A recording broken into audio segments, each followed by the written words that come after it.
नेवासा शहरात बेकायदेशीर कत्तलखान्यांचा मुद्दा पुन्हा एकदा ऐरणीवर आला आहे। शहरात खुलेआम सुरू असलेल्या कत्तलखान्यांमधून दररोज मोठ्या प्रमाणावर जनावरांची कत्तल केली जात असल्याचा आरोप स्थानिकांकडून केला जात आहे।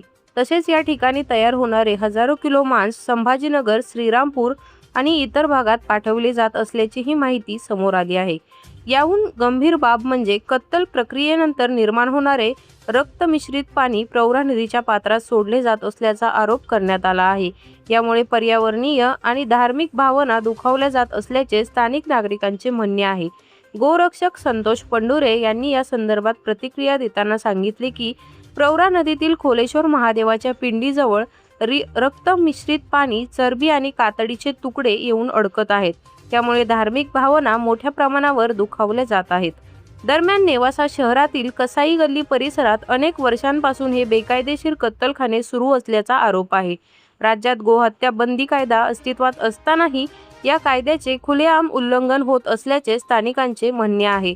स्थानिक नागरिकांच्या मते या कत्तलखान्यांवर वेळोवेळी कारवाई केली जाते, मात्र ती केवळ तात्पुरती ठरते। काही काळानंतर हे कत्तलखाने पुन्हा सुरू होत असल्याने प्रशासनाच्या भूमिकेवर प्रश्नचिन्ह निर्माण झाले आहे। याशिवाय कत्तलखान्यांसाठी तालुक्यातील जळका परिसरातून मोठ्या प्रमाणावर जनावरांचा पुरवठा केला जात असल्याचाही आरोप करण्यात आला आहे। दरम्यान या प्रकरणात स्थानिक पोलीस प्रशासनाची भूमिका संशयास्पद असल्याची चर्चा असून पोलीस नेमके काय करत आहेत असा सवाल नागरिकांकडून उपस्थित केला जात आहे। काही ठिकाणी आर्थिक देवाणघेवाणीमुळे कारवाई टाळली जात असल्याचाही आरोप केला जात आहे। मात्र या सर्व आरोपांवर पोलिसांकडून अद्याप अधिकृत भूमिका स्पष्ट करण्यात आलेली नाही। या प्रकरणाची सखोल चौकशी होणार का आणि दोषींवर कारवाई होणार का याकडे आता सर्वांचे लक्ष लागले आहे।